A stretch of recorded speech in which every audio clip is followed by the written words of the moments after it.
Breaking news এইমাত্র আগামীকালের pay commission meeting স্থগিত করে যা বললেন প্রধান উপদেষ্টা। তো দর্শক, নবম পে স্কেলের আজকের সবচেয়ে বড় নিউজটি শেষ পর্যন্ত দেখুন এবং শুরুতেই চ্যানেলটি সাবস্ক্রাইব করে রাখুন পরবর্তীতে নবম পে স্কেলের সকল আপডেট সবার আগে পেতে।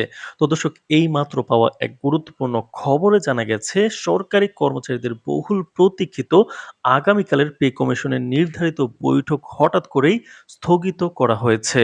দীর্ঘদিন ধরে পে স্কেল পুনর্গঠন, বেতন বৃদ্ধি এবং গ্রেড কাঠামো সংস্কার নিয়ে যে আলোচনা চলছিল সেই প্রেক্ষাপটে বৈঠকটি অত্যন্ত গুরুত্বপূর্ণ হিসেবে বিবেচিত হচ্ছিল, কিন্তু শেষ মুহূর্তে বৈঠক স্থগিতের ঘোষণায় সরকারি মহল, কর্মচারী সমাজ এবং সাধারণ মানুষের মধ্যে নতুন করে জল্পনা কল্পনা সৃষ্টি হয়েছে। প্রধান উপদেষ্টা নিজেই বিষয়টি নিশ্চিত করে বলেন, পে কমিশনের সিদ্ধান্ত কোনো সাধারণ প্রশাসনিক সিদ্ধান্ত নয়, এটি দেশের লাখো সরকারি কর্মচারী ও তাদের পরিবারের জীবনযাত্রার সাথে সরাসরি জড়িত। তিনি জানান, কমিশনের পক্ষ থেকে জমা দেওয়া প্রস্তাবনা ও হিসাব নিকাশ নিয়ে সরকারের ভেতরে আরও বিস্তৃত আলোচনা প্রয়োজন বলে মনে করা হচ্ছে। দেশের বর্তমান অর্থনৈতিক অবস্থা, রাজস্ব আয়, বৈদেশিক মুদ্রার চাপ, উন্নয়ন ব্যয় এবং সামাজিক নিরাপত্তা কর্মসূচির সাথে সামঞ্জস্য রেখে সিদ্ধান্ত নেওয়ার বিষয়টি সরকার সর্বোচ্চ গুরুত্বের সাথে দেখছে। প্রধান উপদেষ্টা আরও বলেন, সরকার চায় এমন একটি পে স্কেল কাঠামো দিতে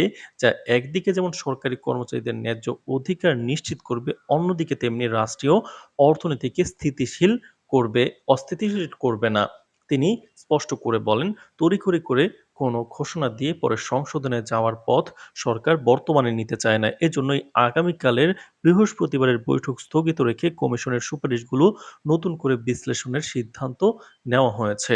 তো দর্শক, ভিডিওটির এই মুহূর্ত পর্যন্ত যারা দেখছেন চ্যানেলটি সাবস্ক্রাইব করে রাখুন পরবর্তীতে নবম পে স্কেলের যে কোনো গুরুত্বপূর্ণ আপডেট সবার আগে পেতে। তো দর্শক, অর্থ মন্ত্রণালয় সূত্রে জানা গেছে, পে কমিশনের খসড়া প্রতিবেদনে বর্তমান গ্রেড কাঠামো পুনর্বিন্যাস, মূল বেতন উল্লেখযোগ্য হারে বৃদ্ধি এবং বিভিন্ন ভাতা সমুদ্রের বা সংশোধন সমন্বয়ের প্রস্তাব রয়েছে। তবে এসব প্রস্তাব বাস্তবায়ন করতে গেলে সরকারি ব্যয় বহুগুণে বেড়ে যাওয়ার আশঙ্কাও দেখা দিয়েছে। বিশেষ করে বর্তমান চলমান উন্নয়ন প্রকল্প, অবকাঠামো খাতের বিনিয়োগ এবং সামাজিক সুরক্ষা কর্মসূচির বাজেটের সাথে সমন্বয় করা নিয়ে সরকারের নীতি নির্ধারক মহলে বিস্তর আলোচনা চলছে। এদিকে পে কমিশনের বৈঠক স্থগিতের খবর ছড়িয়ে পড়তেই সচিবালয় থেকে শুরু করে বিভিন্ন দপ্তরে কর্মরত কর্মচারীদের মধ্যে মিশ্র প্রতিক্রিয়া দেখা গেছে।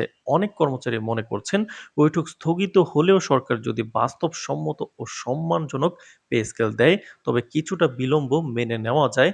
আবার একটি অংশ আশঙ্কা প্রকাশ করছে, একের পর এক বৈঠক স্থগিত হলে বা বৈঠক হয়ে পিছিয়ে গেলে পে স্কেল চূড়ান্ত করতে অনিশ্চয়তা আরও বাড়তে পারে। বিশেষজ্ঞ মহলের মতে, বর্তমান প্রেক্ষাপটে পে কমিশনের সিদ্ধান্ত সরকারকে অত্যন্ত সতর্কতার সাথে নিতে হচ্ছে। একদিকে উচ্চ মূল্যস্ফীতির কারণে সরকারি কর্মচারীদের ক্রয় ক্ষমতা কমে যাচ্ছে, অন্যদিকে বাজেট ঘাটতি ও বৈদেশিক ঋণের চাপ সরকারের জন্য বড় চ্যালেঞ্জ হয়ে দাঁড়িয়েছে। এই দুই বাস্তবতার মধ্যে সমন্বয় করে সরকার চূড়ান্ত সিদ্ধান্তে যেতে চায়। তো দর্শক, প্রধান উপদেষ্টা শেষ পর্যন্ত আশ্বস্ত করে বলেন, পে কমিশনের বিষয়ে সরকার পিছিয়ে যাচ্ছে না, বরং আরও দায়িত্বশীল সিদ্ধান্তের পথে হাঁটছে।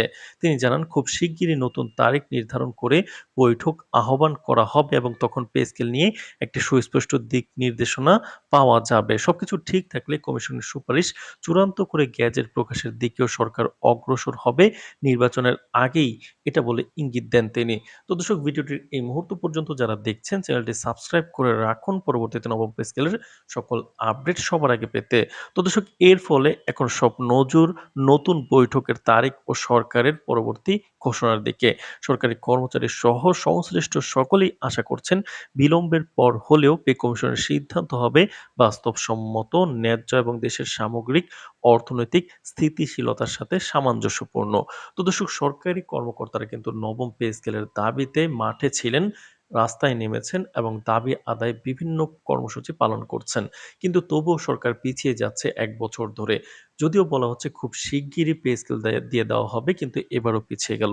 তো দর্শক, নবম পে স্কেলের পরবর্তী যেকোনো গুরুত্বপূর্ণ আপডেট পেতে চ্যানেলটি সাবস্ক্রাইব করে রাখুন। আজ এ পর্যন্তই। ধন্যবাদ।